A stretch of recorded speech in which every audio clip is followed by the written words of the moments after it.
ಬಂಧುಗಳೇ ನಮಸ್ಕಾರ. ನಾನಿವತ್ತು ಸಾಂಸ್ಕೃತಿಕ ರಾಜಧಾನಿ ಮೈಸೂರಿನಲ್ಲಿದ್ದೀನಿ. ಅದಕ್ಕಿಂತ ಮುಖ್ಯವಾಗಿ ಒಂದು ಅದ್ಭುತವಾದ ಜಾಗದಲ್ಲಿದ್ದೀನಿ. ಜೊತೆಗೆ ಅದ್ಭುತವಾದ ವ್ಯಕ್ತಿಯ ಪಕ್ಕದಲ್ಲಿ ಕುಳಿತಿದ್ದೀನಿ. ಇವತ್ತು ನನ್ನ ಪೂರ್ವಜನ್ಮದ ಸುಕೃತ ಅಂತ ನಾನು ಭಾವಿಸ್ತೇನೆ. ಕೆಲವೊಮ್ಮೆ ಯಾರಾದರೂ ನಮ್ಮ ಸಂಸರ್ಗಕ್ಕೆ ಬರಬೇಕಾದ್ರೆ, ನಮ್ಮ ಪರಿಧಿಗೆ, ನಮ್ಮ ಬದುಕಿನ ಪರಿಧಿಗೆ ಬರಬೇಕಾದ್ರೆ ನಮಗೆ ಒಂದು ಪೂರ್ವಜನ್ಮದ ಸಂಸ್ಕಾರ ಅಥವಾ ಒಂದು ಸುಕೃತ ಇರಬೇಕು. ನಮ್ಮ ಹಳ್ಳಿ ಕಡೆ ಹೇಳ್ತಾರೆ ತಂದೆ ತಾಯಿಗಳು ಮಾಡಿದ ಪುಣ್ಯ ಅಂತ ಭಾವಿಸ್ತಾರೆ. ಅಂಥದ್ದೊಂದು ಸುದಿನ ಇವತ್ತು ನಾನು ಒಬ್ರು ಇಬ್ಬರನ್ನ ನಾನು ನಿಮಗೆ ಪರಿಚಯ ಮಾಡಿಕೊಡ್ತೇನೆ. ಇವರು ಪರಿಚಯ ಮಾಡಬೇಕಾಗಿಲ್ಲ, ಆದ್ರೂ ಸುಮ್ಮನೆ ಹಾಗೆ ಪರಿಚಯ ಮಾಡಿದ್ರೆ ಹೇಗೆ ಮಾಡ್ಬೋದು ಅನ್ನೋದಕ್ಕೆ ಇಲ್ಲಿ ನನ್ನ ಪಕ್ಕದಲ್ಲಿ ಕೂತಿದ್ದಾರೆ. ಅವರು ಕುಮಾರಸ್ವಾಮಿ ಅಂತ ಅವ್ರ ಹೆಸರು, ಆದರೆ ಅವರಿಗೆ ಇನ್ನೊಂದು ಅನ್ವರ್ಥ ನಾಮನು ಸೇರ್ಕೊಂಡಿದೆ, ವಚನ ಕುಮಾರಸ್ವಾಮಿ ಅಂತ. ಹಾಗೆ ಹೇಳಿದ್ರೆ ಮೈಸೂರಿನಲ್ಲಿ ಅವ್ರಿಗೆ ಬಹಳ ಹೆಸರು. ಹಾಗೆ ಅವರ ಶ್ರೀಮತಿಯವರು ಇಲ್ಲೇ ಇದ್ದಾರೆ. ಇವರು ಒಂದು ಶರಣು ವಿಶ್ವ ವಚನ ಫೌಂಡೇಶನ್ ಅಂತ ಹೇಳಿ ಮೈಸೂರಿನಲ್ಲಿ ಒಂದು ಫೌಂಡೇಶನ್ನ ಮಾಡಿಕೊಂಡು ಬಸವಾದಿ ಪ್ರಮಥರ ತತ್ವಗಳನ್ನು ಅವರು ಕಾಯ ವಾಚ ಮನಸ್ಸ ಅಹರ್ನಿಶಿ ಯಾವುದೇ ಪ್ರತಿಫಲವನ್ನು ಅವರು ಬಯಸದೇನೆ ಅವರು ಬಸವ ತತ್ವವನ್ನು ಪ್ರಚಾರ ಮಾಡ್ತಾ ಇದ್ದಾರೆ. ಇಂಥದ್ದೊಂದು ಅಪರೂಪದ ವ್ಯಕ್ತಿತ್ವಗಳು ಮತ್ತು ವ್ಯಕ್ತಿಗಳು ಸಿಗ್ತಕ್ಕಂಥದ್ದು ಬಹಳ ಬಹಳ ಅಪರೂಪ. ಅಂಥದ್ರಲ್ಲಿ ಇವರು ಮಾಡ್ತಾ ಇದ್ದಾರೆ. ಅದು ಮೈಸೂರಿನಲ್ಲಿ ಮಾಡ್ತಾ ಇದ್ದಾರೆ. ನಮ್ಮ ಸಾಂಸ್ಕೃತಿಕ ರಾಜಧಾನಿ ಮೈಸೂರಿನಲ್ಲಿ ಮಾಡ್ತಾ ಇದ್ದಾರೆ. ಇಂಥವ್ರು ಮೈಸೂರಿನಲ್ಲಿ ಇದ್ದಾರೆ ಅನ್ನೋದೇ ಒಂದು ಖುಷಿ. ಅಂಥವ್ರನ್ನ ನಾನು ಮಾತಾಡಿಸ್ತೀನಿ. ಸರ್, ನಿಮ್ಮನ್ನು ನೋಡಿ ನಿಮ್ಮಿಬ್ಬರಿಗೂ ತುಂಬ ಖುಷಿ ಆಯಿತು. ನನಗೊಂದು ಪ್ರಶ್ನೆ, ಮೂಲಭೂತವಾದ ಪ್ರಶ್ನೆ ಕಾಡ್ತಾ ಇದೆ. ಬಸವ ತತ್ವವನ್ನು ನನ್ನ ಬದುಕಿನಲ್ಲಿ ಅಳವಡಿಸ್ಕೊಳ್ಬೇಕು ಅಂತ ನಿಮಗೆ ಹೇಗೆ ಅದು ಪ್ರೇರಣೆ ಬಂತು? ಸರ್, ನಾವು ಬಾಲ್ಯದಿಂದಲೂ ಕೂಡ ವಚನಗಳನ್ನ ಸುಮ್ಮನೆ ಜ್ಞಾನದ ದೃಷ್ಟಿಯಿಂದ ಹೇಳ್ಕೊಂಡು ಬರ್ತಾ ಇದ್ದೆ. ತದನಂತರ ನಾನು ವೃತ್ತಿಗೆ ಸೇರಿದ ಮೇಲೆ ಅಲ್ಲಲ್ಲಿ ನಿರೂಪಣೆ ಕಾರ್ಯಕ್ರಮಗಳು, ಆ ನಿರೂಪಣೆ ಮಾಡುವಾಗ ಒಂದೊಂದು ವಚನವನ್ನ ಕೋಟ್ ಮಾಡ್ತಾ ಇದ್ದೆ. ತದನಂತರ 2013ರಲ್ಲಿ ಶರಣ ಸಾಹಿತ್ಯ ಪರಿಷತ್ ಅಂತ ಇದೆ, ನಮ್ಮ ಸುತ್ತೂರು ಜಗದ್ಗುರುಗಳ ಸಂಸ್ಥೆಯಿಂದ ಪೂಜ್ಯ ರಾಜೇಂದ್ರ ಸ್ವಾಮಿಗಳವರು ಸ್ಥಾಪನೆ ಮಾಡಿದ್ದು ಶರಣ ಸಾಹಿತ್ಯ ಪರಿಷತ್. ಅಲ್ಲಿ ಹೆಗ್ಗಡೆ ದೇವನಕೋಟೆ ತಾಲೂಕು ಅಂತ, ಅಲ್ಲಿಗೆ ನನ್ನ ತಾಲೂಕು ಅಧ್ಯಕ್ಷರಾಗಿ ಮಾಡಿದೆ. ಆ ತಾಲೂಕು ಅಧ್ಯಕ್ಷರಾಗಿ ಮಾಡಿದಾಗ ಅಲ್ಲಿ 25 ತಿಂಗಳಿದ್ದೆ ಸರ್. 25 ತಿಂಗಳು ಕೂಡ ಒಂದೊಂದು ಗ್ರಾಮದಲ್ಲಿ ಒಂದೊಂದು ಶರಣ ಸಾಹಿತ್ಯ ಚಿಂತನ ಸಮಾವೇಶ ಮಾಡಿ ಅಲ್ಲಲ್ಲಿ ನಾನು ವಚನ ಸಾಹಿತ್ಯವನ್ನ ಆವಾಗ ಅಧ್ಯಯನ ಮಾಡೋದಕ್ಕೆ ಹೋದೆ.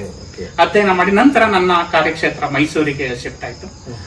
ಅದಾದ ನಂತರ ನಮ್ಮದೇ ಒಂದು ಸಂಸ್ಥೆಯನ್ನ ಮಾಡಿ ವಿಶೇಷ ವಿನೂತನ ಚಟುವಟಿಕೆಗಳನ್ನ ಮಾಡಬೇಕು ಅಂತ ಪ್ರತಿನಿತ್ಯ ವಾಟ್ಸ್ಆಪ್ ಗ್ರೂಪ್, ಅಲ್ಲಿವರೆಗೂ ನಾನು ಆಂಡ್ರಾಯ್ಡ್ ಮೊಬೈಲ್ ತಗೊಂಡಿರಲಿಲ್ಲ. ಮೈಸೂರು ಬಂದಾಗ 2015 ಆಗಸ್ಟ್ ಅಲ್ಲಿ ಆ ಆಂಡ್ರಾಯ್ಡ್ ಮೊಬೈಲ್ ತಗೊಂಡು ಒಂದು ಆಪ್ ಅನ್ನ, ವಾಟ್ಸ್ಆಪ್ ಅನ್ನ ಡೌನ್ಲೋಡ್ ಮಾಡಿದೆ. ಡೌನ್ಲೋಡ್ ಮಾಡಿದಾಗ ಅದಕ್ಕೆ ಶರಣು ಅಂತ ಒಂದು ಹೆಸರನ್ನ ಕೊಟ್ಟು ಪ್ರತಿನಿತ್ಯ 100 ಜನ ಇತ್ತು ಹಾಗೆ ಗ್ರೂಪ್. ಈಗ 1000 ಚೇಂಜ್ ಬಂದಿದೆ. ಆಗ 100 ಜನಕ್ಕೆ ಒಂದು ಗ್ರೂಪ್ ಇತ್ತು. ಆ ಒಂದು ಗ್ರೂಪ್ ಅಲ್ಲಿ ಪ್ರತಿದಿನ ಒಂದು ವಚನವನ್ನ ಹೇಳಿ ಅದನ್ನ ಆಡಿಯೋ ಮಾಡಿ ಕಳಿಸ್ತಾ ಇದ್ದ. ಆಗ ಒಂದು ಗ್ರೂಪ್ ಇದ್ದದ್ದು 2-3 ದಿನಗಳಲ್ಲಿ 2 ಗ್ರೂಪ್, 3 ಗ್ರೂಪ್, 4 ಗ್ರೂಪ್ ಹೀಗೆ ಆಯ್ತು.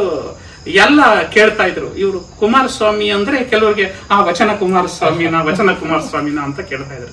ಆಗ ಅಲ್ಲಿ ಗುಂಡೂರಾವ್ ನಗರ ಅಂತ ಇದೆ, ಅಲ್ಲಿ ಒಬ್ರು ಮಾತೆ ಬಸವಾಂಜಲಿ ತಾಯಿ ಅಂತ ಇದ್ದಾರೆ. ಅವರು ವಾಟ್ಸ್ಆಪ್ ಗ್ರೂಪ್ ಅಲ್ಲಿ ನಮ್ಮ ಆಕ್ಟಿವಿಟೀಸ್ ಎಲ್ಲ ನೋಡ್ತಾ ಇದ್ರು. ಆ ಗ್ರೂಪ್ ಅಲ್ಲಿ ಅವರು ಹಾಕ್ಬಿಟ್ರು, ಇನ್ನು ಮುಂದೆ ನಿಮ್ಮ ಹೆಸರು ಕುಮಾರಸ್ವಾಮಿ ಅಲ್ಲ, ವಚನ ಕುಮಾರಸ್ವಾಮಿ ಎಂದೇ ಹೆಸರುವಾಸಿಯಾಗ್ಲಿ ಅಂತ ಅನ್ವರ್ಥವಾಗಿ ಅದು ಇದ್ದು ಬಿಡ್ಲಿ ಅಂತ ಹೇಳಿದ್ರೆ, ಆವಾಗ್ಲಿಂದ ನನ್ನ ಹೆಸರು ವಚನ ಕುಮಾರಸ್ವಾಮಿ ಆಯ್ತು. ನಾನು ಕನ್ನಡದಲ್ಲಿ, ಆಗ ಅದು ಒಂದು 5 ಗ್ರೂಪ್ ಆಯ್ತು ಸರ್. ಆಗ ಒಂದು ಪತ್ರಿಕಾ ಮಾಧ್ಯಮದವರು ಕೂಡ ಒಂದು ಇಂಟರ್ವ್ಯೂ, ನೀವ್ ಹೇಗೆ ಬಂದು ನಮ್ಮನ್ನ ಏನೇ ಒಂದು ವಿಚಾರಿಸ್ತೇವೆ, ನಮ್ಮನ್ನ ಮಾತಿಗೆ ಎಳೆದ್ರಲ್ಲ, ಹಂಗೆ ಪತ್ರಿಕಾ ಮಾಧ್ಯಮದವರು ಬಂದು ನಮ್ಮ ಚಟುವಟಿಕೆಗಳನ್ನ ಕೇಳಿ ಅದನ್ನ ವಿಜಯವಾಣಿ ಮತ್ತೆ ವಿಜಯ ಕರ್ನಾಟಕ, ಆಂದೋಲನ ಮತ್ತೆ ಕನ್ನಡ ಪ್ರಭ ಎಲ್ಲಾ ಪತ್ರಿಕೆಯವರು ಕೂಡ ಈ ಒಂದು ನಮ್ಮ ಆಕ್ಟಿವಿಟೀಸ್ ನ ಒಂದು ನ್ಯೂಸ್ ಮಾಡಿದ್ರು ಸರ್.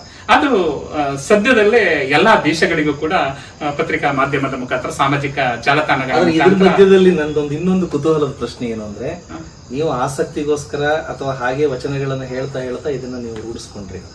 ಆದ್ರೆ ನಿಮ್ಗೆ ಸಹಧರ್ಮಿಣಿಯಾಗಿ ಬಂದವರಿಗೂ ಕೂಡ ಆ ರೀತಿಯ ಒಂದು ಸಂಸ್ಕಾರ ಅಥವಾ ಅದರ ಬಗ್ಗೆ ಆಸಕ್ತಿ ಮುಟ್ಟುವಂತದ್ದು ಕುಟುಂಬಗಳಲ್ಲಿ ನನಗಿಷ್ಟವಾದದ್ದು ನಮ್ಮ ಮನೆಯವ್ರಿಗೆ ಇಷ್ಟವಾಗ್ಬೇಕು ಅನ್ನೋದು ಬಹಳ ಕಷ್ಟದ ಕೆಲಸ.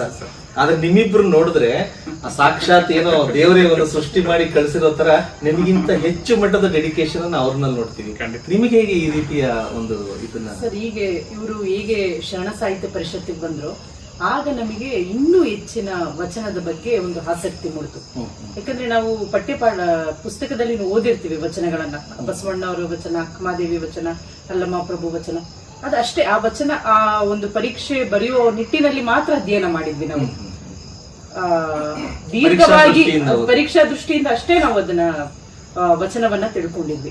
ಬಟ್ ಯಾವಾಗ ಇವರು ಶರಣ ಸಾಹಿತ್ಯ ಪರಿಷತ್ತಿಗೆ ಬಂದ್ರು, ಆಗ ಪ್ರತಿಯೊಬ್ರು ಇಷ್ಟು ಜನ ವಚನಕಾರರಿದ್ದಾರೆ, ಈ ರೀತಿ ಇದೆ ನಮ್ಮ ಸಂಸ್ಕೃತಿ ಅಂತ ಅವರು ಯಾವಾಗ ಹೇಳೋದಕ್ಕೆ ಪ್ರಾರಂಭ ಮಾಡಿದ್ರು, ಯಾವಾಗ ಇವರು ವಾಟ್ಸಪ್ ಇದನ್ನ ತೆಗೆದುಕೊಂಡ್ರು ಮೊಬೈಲನ್ನ, ಆಗ ನಾವು ವಾಟ್ಸಪ್ ನಲ್ಲಿ ಇವರು ಕನ್ನಡದಲ್ಲಿ ವಚನ ಹೇಳೋದು, ನಾನು ಇಂಗ್ಲಿಷ್ ನಲ್ಲಿ ವಚನವನ್ನ ಹೇಳೋದು, ಅದು ಕಳಿಸ್ತಾ ಇದ್ವಿ. ಎಲ್ಲರೂ ಸಾಕಷ್ಟು ಮಠದ ಗುರುಗಳು ಫೋನ್ ಮಾಡಕ್ಕೆ ಪ್ರಾರಂಭ ಮಾಡಿದ್ರು ನಮಗೆ. ತುಂಬಾ ಚೆನ್ನಾಗಿ ಬರ್ತಾ ಇದೆಯಮ್ಮ ನಿಮ್ಮಿಬ್ಬರದು ನೋಡಿ, ಒಬ್ರು ಕನ್ನಡದಲ್ಲಿ ಒಬ್ರು ಇಂಗ್ಲಿಷ್ ನಲ್ಲಿ ತುಂಬಾ ಚೆನ್ನಾಗಿ ಬರ್ತಾ ಇದೆ, ಇದನ್ನೇ ಮುಂದುವರಿಸ್ಕೊಂಡು ಹೋಗಿ ಅಂತ ಹೇಳಿದ್ರು.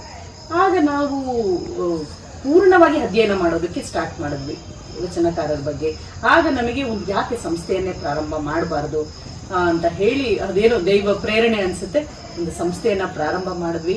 ಈಗಾಗಲೇ 10 ವರ್ಷ ಒಂದು ಈ ಸಂಸ್ಥೆಯನ್ನ ಪ್ರಾರಂಭ ಮಾಡಿ ಒಂದು ಯಶಸ್ವಿಯಾಗಿ ನಡೀತಾ ಇದ್ದೀವಿ ಅಂತ ಹೇಳೋದಕ್ಕೆ ನಾನು ಇಚ್ಛೆ ಪಡ್ತೇನೆ. ಸಾಕಷ್ಟು ಚಟುವಟಿಕೆಗಳನ್ನ ಮಾಡ್ಕೊಂಡು ಹೋದ್ವಿ. ಯಾಕಂದ್ರೆ ಮಕ್ಕಳಲ್ಲಿ ಮುಖ್ಯವಾಗಿ ಶಾಲಾ ಮಟ್ಟದಲ್ಲಿ ನಾವು ಒಂದು ಫೌಂಡೇಶನ್ ಅಡಿಪಾಯವನ್ನ ಸರಿಯಾಗಿ ಹಾಕ್ಬಿಟ್ರೆ ಮಕ್ಕಳಿಗೆ ಮುಂದಿನ ಅವರು ಕಟ್ಟಡವನ್ನ ಕಟ್ಟೋದಕ್ಕೆ ಬಹಳ ಉಪಯೋಗ ಆಗುತ್ತೆ ಅವ್ರಿಗೆ. ಯಾಕಂದ್ರೆ ಫೌಂಡೇಶನ್ ಅಲ್ಲಿ ನಾವು ಏನ್ ಹೇಳ್ಕೊಡ್ತೀವೋ ಅದೇ ಮುಂದಕ್ಕೆ ಅವ್ರಿಗೆ ಇದಾಗೋದು. ಮೂಲ ಒಂದು ಸತಿ ಬಿತ್ತನೆ ಮಾಡಿಬಿಟ್ರೆ ಸಾಕು, ಈಗ ಅದು ಹೇಗಾಗುತ್ತೆ ಅಂದ್ರೆ ಮುಂದೆ ಒಳ್ಳೆ ಫಲವನ್ನ ಕೊಡುತ್ತೆ. ಆ ರೀತಿ ವಚನ ಸಾಹಿತ್ಯವನ್ನ ಶಾಲೆಯಿಂದಾನೇ ನಾವು ತೆಗೆದುಕೊಂಡು ಹೋಗ್ಬೇಕು ಅಂತ ಎಷ್ಟೋ ಶಾಲೆಗಳಲ್ಲಿ LKG ಮಕ್ಕಳುಗಳು ಕೂಡ ವಚನಗಳನ್ನ ಹೇಳಿದ್ದಾರೆ. ಬಹಳ ಖುಷಿ ಆಗುತ್ತೆ. LKG UKG ಮಕ್ಕಳುಗಳು ಕೂಡ ಹೇಳ್ತಾರೆ ಅಂದ್ರೆ ಆ ನಿಟ್ಟಿನಲ್ಲೇ ವಚನಗಳು ಬಂದುಬಿಟ್ರೆ ಅದು ಇನ್ನೂ ಅವರು ಒಂದು ಕಾಲೇಜ್ ಮೆಟ್ಟಲು ಅಥವಾ ಮುಂದೆ ಡಿಗ್ರಿನೋ ಇನ್ಯಾವ್ದಾದ್ರು ಒಂದು ಮಾಡಬೇಕಾದ್ರೆ ಅವರು ಇನ್ನೂ ಕೂಡ ವಚನದಲ್ಲಿ ಅಧ್ಯಯನ ಮಾಡೋದ್ರ ಜೊತೆಗೆ ವಚನವನ್ನು ಅಳವಡಿಸ್ಕೊಳ್ಳೋದಕ್ಕೆ ಬಹಳ ಹೆಲ್ಪ್ ಆಗುತ್ತೆ. ಯಾಕಂದ್ರೆ ಯಾವಾಗ ಅವರು ವಚನ ಪ್ರಾರಂಭ ಮಾಡ್ತಾರೋ, ಒಂದು LKG UKG ಇಂದ ಫಸ್ಟ್ ಸ್ಟ್ಯಾಂಡರ್ಡ್ ಸೆಕೆಂಡ್ ಸ್ಟ್ಯಾಂಡರ್ಡ್ ಇಂದಾನೆ ಹೇಳೋದಕ್ಕೆ ಪ್ರಾರಂಭ ಮಾಡ್ತಾರೋ ಅವ್ರಿಗೆ ಗೊತ್ತಾಗ್ಬಿಡುತ್ತೆ. ಕಳಬೇಡ ಅಂದ್ರೆ ನಿಮ್ ಕಳ್ತನ ಮಾಡಬಾರ್ದು, ಕೊಲ್ಲಬೇಡ ಅಂದ್ರೆ ಕೊಲ್ಲಬಾರದು ನಾವು ಯಾರನ್ನು. ಆ ರೀತಿಯ ಚಿಕ್ಕದ್ರಿಂದನೇ ಮೌಲ್ಯಗಳು ಬರ್ತಾ ಹೋಗ್ಬಿಡತ್ತೆ. ಆಗ ನಾವು ಅವ್ರಿಗೆ ಹೇಳಿರೋ ವಚನ, ಅವ್ರು ಏನಾದ್ರು ಸುಳ್ಳು ಹೇಳಿದ್ರು ಕೂಡ ಸುಳ್ಳು ಹೇಳಬಾರ್ದು, ವಚನದಲ್ಲಿದೆ ಸುಳ್ಳು ಹೇಳಬಾರ್ದು, ತೊಂದರೆ ಆಗುತ್ತೆ ನಮಗೆ ಅನ್ನೋ ಒಂದು ಮೌಲ್ಯ ಅವರಲ್ಲಿ ಬಂದು ಬಿಡುತ್ತೆ. ಆ ಒಂದು ನಿಟ್ಟಿನಲ್ಲೇ ನಾವು ಶಾಲೆಯಿಂದ ಪ್ರಾರಂಭ ಮಾಡಿರೋದು ಇವತ್ತು open university, Karnataka state open university ವರೆಗೂ ನಾವು ಕಾರ್ಯಕ್ರಮವನ್ನ ಮಾಡಿದೀವಿ ಅಂತಂದ್ರೆ ಬಹಳ ಖುಷಿ ಆಗುತ್ತೆ ನಮ್ಗೆ. ಯಾಕಂದ್ರೆ ಎಲ್ಲ ಕಡೆಗೂ ಅದು ಪಸರಿಸ್ಬೇಕು ಅನ್ನೋದು ನಮ್ದು ಏನಂದ್ರೆ ವಿಶ್ವದೆಲ್ಲೆಡೆ ನಮ್ಮ ವಚನಗಳು ಪಸರಿಸ್ಬೇಕು, ಎಲ್ಲರಿಗೂ ವಚನದಲ್ಲಿರುವಂತಹ ಮೌಲ್ಯಗಳು ತಿಳಿಬೇಕು ಅನ್ನೋದು ಆ ನಿಟ್ಟಿನಲ್ಲಿ ಈ ಒಂದು ಸಂಸ್ಥೆಯನ್ನು ಪ್ರಾರಂಭ ಮಾಡುತ್ತೆ ಸರ್. ನಿಮ್ಮಿಬ್ಬರಿಗೂ ಧನ್ಯವಾದಗಳು. ನಿಮ್ಮ ಈ ಒಂದು ಪ್ರಯತ್ನ, ಅದರಲ್ಲೂ ಶರಣ ವಿಶ್ವವಚನ ಫೌಂಡೇಶನ್ ಅಂತ ಏನು ಮಾಡ್ಕೊಂಡಿದ್ದೀರಿ ಅದನ್ನ ಮತ್ತಷ್ಟು ಮಗದಷ್ಟವಾಗಲಿ, 1000 ಲಕ್ಷ ಕೋಟಿ ಅಕ್ಷಯವಾಗಲಿ, ನಿಮ್ಮ ಕಾರ್ಯಕ್ರಮಗಳು ಜನಮಾನಸಕ್ಕೆ ಮುಟ್ಟಲಿ.